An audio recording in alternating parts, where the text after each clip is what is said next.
So today I have a watch which is the very first release from the brand new Canadian company, Canister Watches.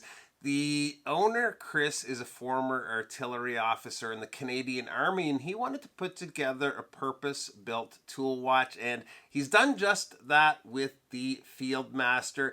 It's a very solidly built, sturdy watch, and looks really good too. Big thanks to Chris for lending this in for a few days for us to take a look at together. So let's get straight to it and take a look at the watch. So I mentioned Chris's military background, but he is also an avid watch enthusiast and has been running the watch blog islandofmisfitwatches.com. He's got some great write-ups there, well worth a look, and I'll leave a link to that site in the description. The watch itself, the Fieldmaster at the moment, is in prototype form, so I'll let you know some of the tweaks coming to the design today. As is, the watch looks pretty darn good though, and is going to be available in three colors: black, white, and the blue we're looking at today. The case design is totally no nonsense. It's a clean case design with no bling at all. Not a stitch of polish work to be found anywhere on the case. It is slab sided, but with a curvature to the lugs that's going to keep it seated right where it should be on wrist. Couple changes coming while we're looking at the case is: one, they are adding drilled lugs, and two, the crown size. The crown, which is a screw-down crown, is going to be larger on the production models. At the moment, it's a little tough to get a hold of with the crown guards there, but it should be good to go on those production models. The dial on this version is a matte blue with a printed minute track and markers. Just inside the hour markers, we also have the markers for minutes at every 5 minutes. No issues getting the time with just a quick look. Over at the 3 is the date. I like having the date on a watch, but a no date would look great too if they ever decided to have that as an option. The hands are sword style hands and are that right length where the minute and seconds reach out to the minute track, and the hour just touches the edge of the hour markers. The loom is another area that's getting looked at for the production models. Canister plans to double the amount of loom.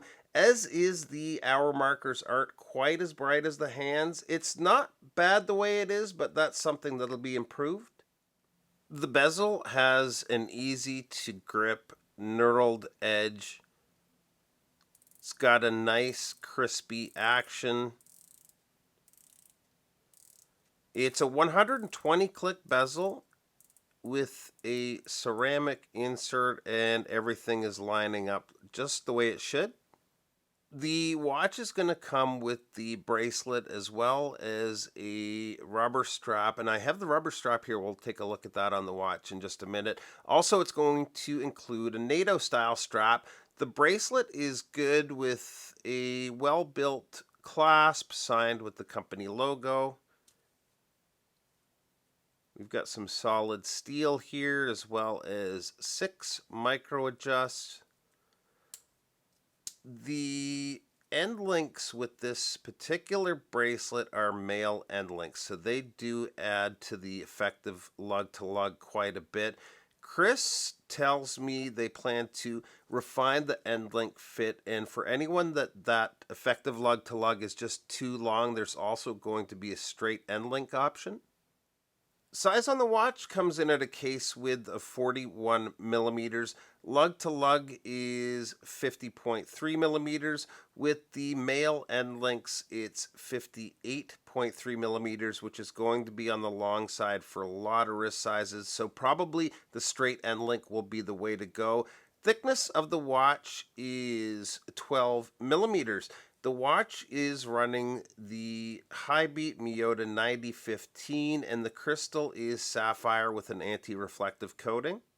And here it is on wrist, and it's really a do-it-all sports watch. It's got the field watch influences, but also a water resistance of 200 meters, and the screw-down crown offer dive watch characteristics too. I really like the look on bracelet, but it looks equally as good on the rubber strap. So I just want to swap over to the other strap here quickly.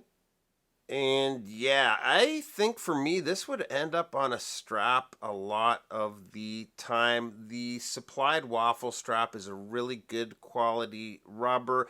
I think even a nice leather or a canvas strap would go great. So these are currently available on Kickstarter, and as of today, there's still some slots available at super early bird pricing, which is 359 Canadian dollars. That's under 300 USD, and that's a seriously good price for what you're getting, I think.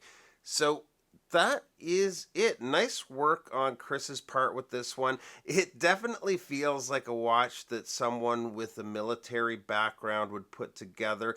Link to his site and the Kickstarter campaign will be in the description below. Thanks for stopping by, and we'll see you real soon. Bye-bye.